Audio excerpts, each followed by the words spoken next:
friends, it's your teen and tween librarian Rebecca, and we're back for another episode of Bedtime Stories. Last episode was very exciting, and frankly I don't have much to add because our team is shooting up this open shaft full of boiling water and scorching hot walls. Let's find out what happens to them right away. Enjoy chapter 43.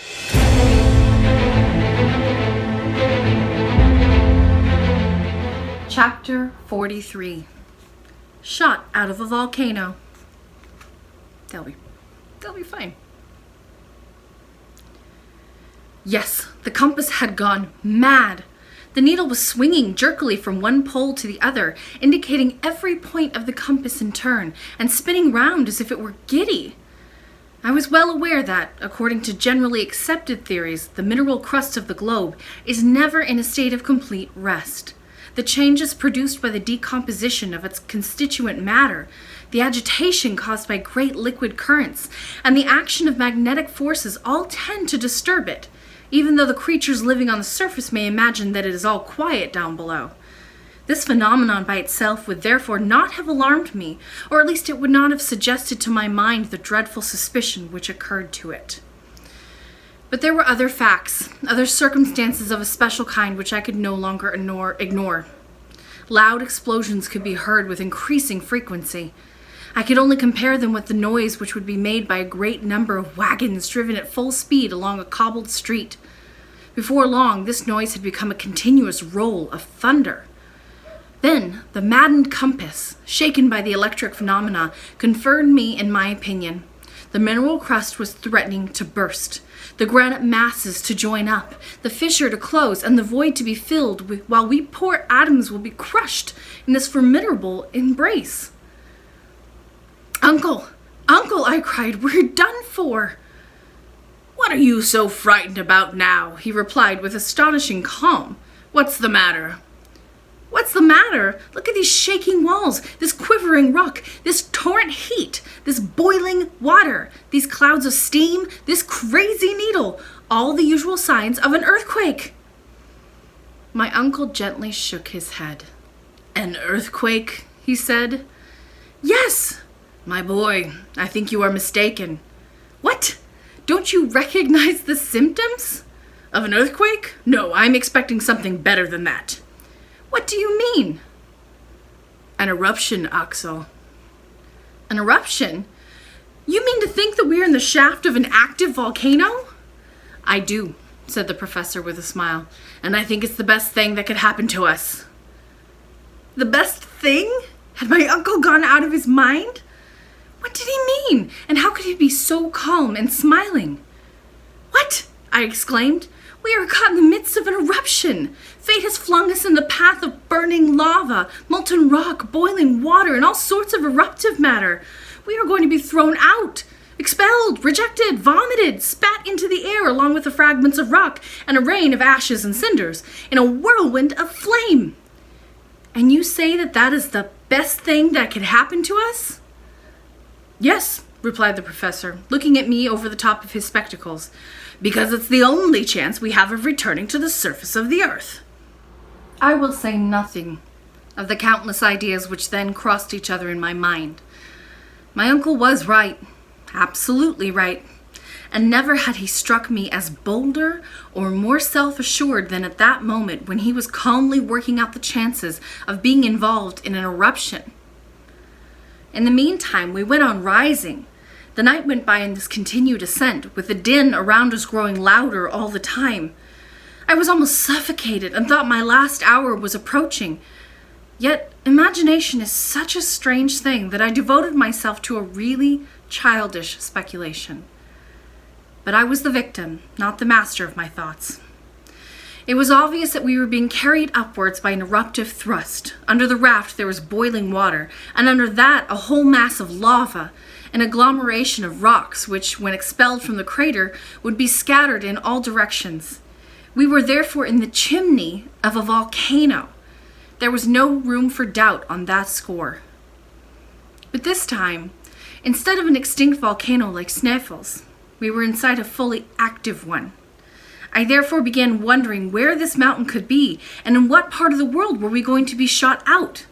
I had no doubt that it would be in some northern region. Before it had gone mad, the compass needle had consistently indicated that we were heading in that direction. From Cape Saknussemm, we had been carried due north for hundreds of miles. Had we returned under Iceland? Were we going to be shot out of the crater of Hekla or one of the 7 other volcanoes on the island? Within a radius of 1,500 miles, I could think of nothing to the west in that latitude but the little-known volcanoes on the northeast coast of America. To the east, there was only one, Esk, in Jan Mayen's land, not far from Spitsbergen.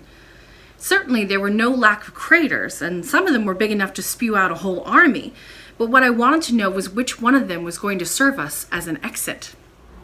Towards morning, our upward movement was accelerated. If the temperature was increasing instead of diminishing as we drew nearer to the surface of the Earth, this was purely a local phenomenon due to volcanic activity. Our means of ascent left me with no doubts about that. An enormous force, a force of several hundred atmospheres, generated by the vapors accumulated in the bowels of the Earth, was pushing us irresistibly upwards. But to what countless dangers it exposed us! Soon, lurid lights began to appear in the vertical gallery, which was growing wider.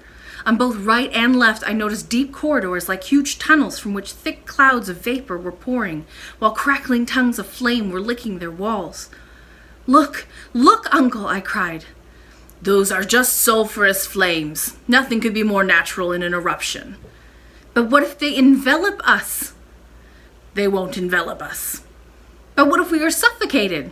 "We shan't be suffocated. The shaft is getting wider, and if necessary, we'll leave the raft and take shelter in some crevice."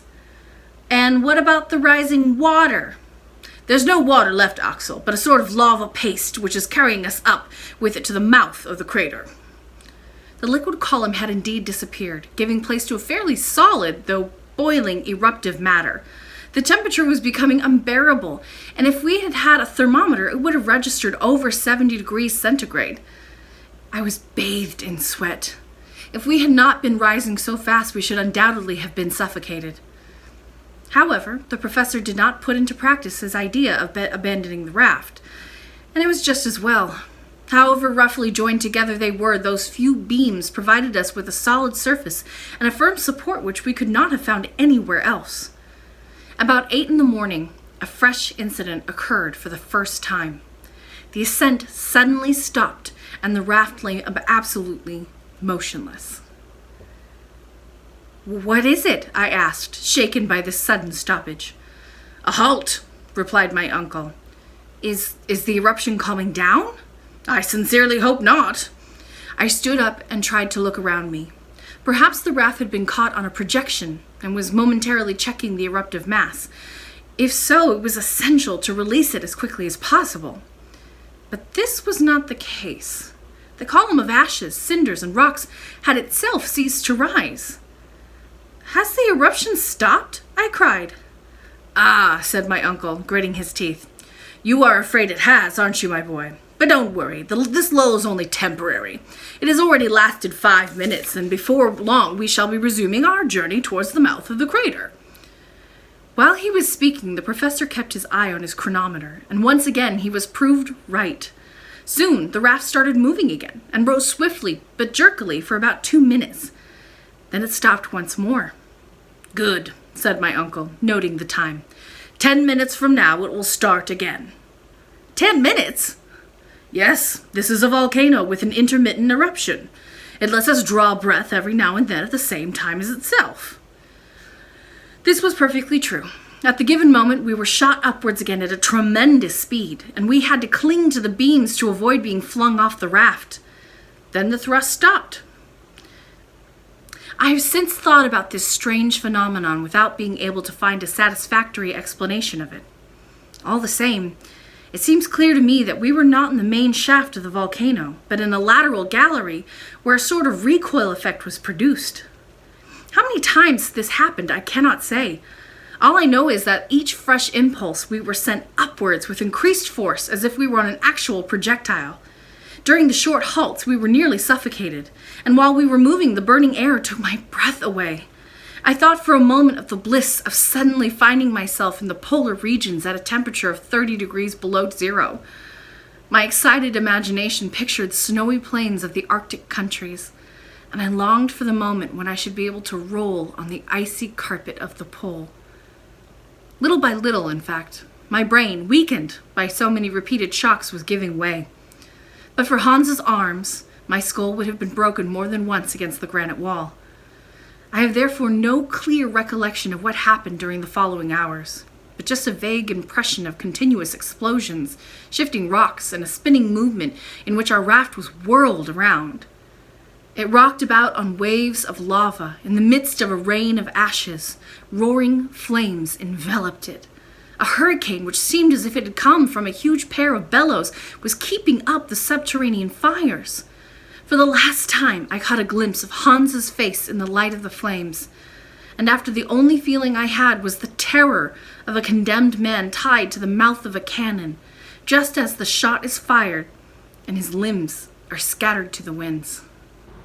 And that's the end of chapter 43. Yikes.